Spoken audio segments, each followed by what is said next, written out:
sorti. Moi, je veux maintenant qu'on fasse un geste avec Pasteur Mathieu. À la fin, on va à la mosquée. Pasteur Mathieu, si vous acceptez ce jeu-là, les paroles de Jésus-Christ aujourd'hui, hein, monsieur Timba, Jésus-Christ dit ceci, avant de plus de paroles, faites comme moi. Matthieu chapitre 10, monsieur le journaliste. Allez-y. Matthieu chapitre 10, verset 40. En envoyant ses disciples prêcher l'évangile, il dit, celui qui vous reçoit, me reçoit. Et celui qui me reçoit, reçoit celui qui m'a envoyé. Note bien, celui qui m'a envoyé. Marc chapitre 9, verset 37. Celui qui reçoit un de ses plus petits enfants en mon nom, me reçoit. Et celui qui me reçoit, reçoit non pas moi, mais celui qui m'a envoyé. Luc chapitre 4, verset 18 à 19, qui est la prophétie qu'on retrouve dans Ésaïe 61, verset 1 à 3. L'Esprit du Seigneur est sur moi. Roi Adonai Elohim Eléa. Il m'a envoyé. Pour faire quoi? Proclamer la délivrance aux captifs, ouvrir les yeux des aveugles et rendre libres les opprimés. Il m'a envoyé. Luc chapitre 4, verset 43. Il faut que j'annonce la bonne nouvelle à d'autres vilains, car c'est pour ça que j'ai été envoyé. Jean chapitre 4, verset 34. Ma nourriture est de faire la volonté de celui qui m'a envoyé et d'accomplir ses œuvres. Jean chapitre 5, verset 24. En vérité, je vous le dis, celui qui écoute ma parole, croit à celui qui m'a envoyé, à la vie éternelle. Il ne vient pas au jugement, mais il est passé de la mort à la vie. Jean chapitre 5, verset 30. Jésus dit, je ne peux rien faire de moi-même. Selon ce que j'entends, je juge. Et mon jugement est juste. Parce que je ne cherche pas ma volonté, mais la volonté de celui qui m'a envoyé. Jean chapitre 5, verset 36 à 37. J'ai un témoignage plus grand que celui de Jean-Baptiste. Car les œuvres que le Père m'a donné d'accomplir, ces œuvres que je fais, témoignent que c'est lui qui m'a envoyé. Jean chapitre 17, verset 3. La vie éternelle consiste pour eux à te connaître, toi, le seul véritable Dieu, et celui que tu as envoyé, Jésus-Christ. Jean chapitre 12, verset 44 à 50.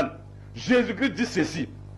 Or, Jésus s'était écrié. Là, il dit ceci. Celui qui croit en moi, croit non pas en moi, mais à celui qui m'a envoyé. Celui qui me voit, voit celui qui m'a envoyé. Car je suis venu comme une lumière dans le monde. La parole que j'ai annoncée, c'est elle qui vous jugera au dernier jour.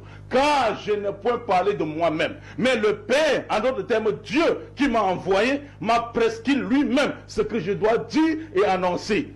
Et je sais que ces paroles donnent la vie éternelle. C'est pourquoi les choses que je dis, je le dis comme le Père me les a dites. Malgré cette clarté, malgré cette évidence, les pasteurs se sont décidés d'expédier les chrétiens en enfer. En prenant, n'est-ce pas, le billet de l'avion pour l'enfer, qu'ils appellent Jim. Il n'y a pas un seul verset de la Bible où Jésus dit, je suis, n'est-ce pas, votre Dieu. Jésus se présentait ici comme un envoyé. Et le Coran, c'est chapitre 60, Coran, n'est-ce pas, chapitre 61, verset 6.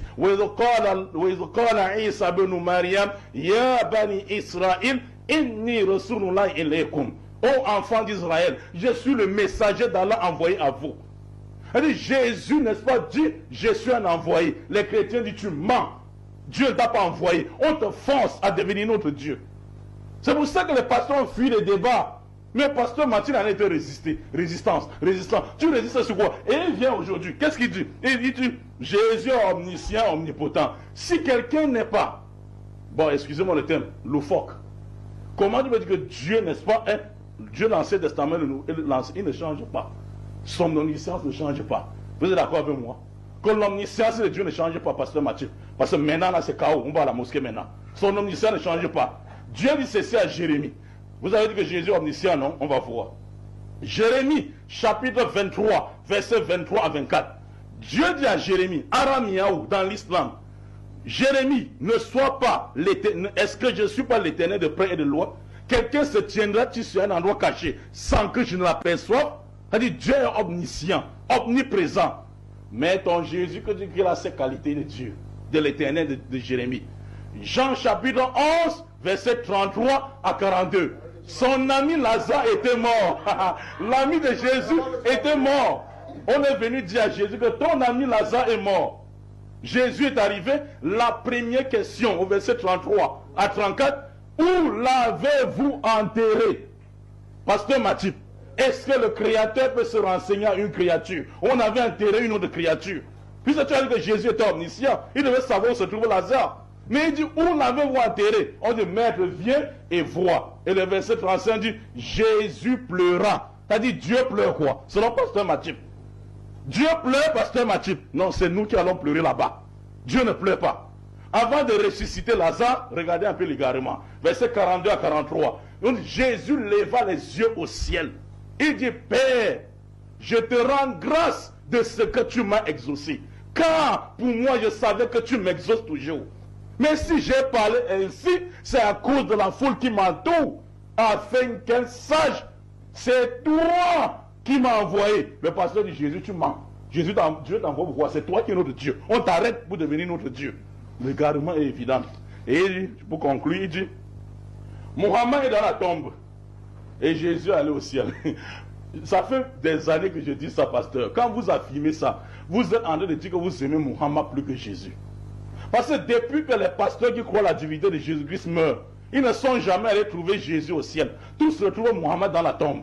À quoi vous sert de dire Jésus au ciel, Mohammed dans la tombe, alors que vous êtes dans la tombe avec Mohammed? Le véritable amour se trouve. Quel pasteur allait au ciel pour retrouver Jésus? Vous comprenez? Donc, ici, je ne veux pas monopoliser la parole. Oui, donner la parole encore. Bon, je veux qu'on ne va pas trop taper aujourd'hui. Parce que tu es seul. Bien, Pasteur Mathieu,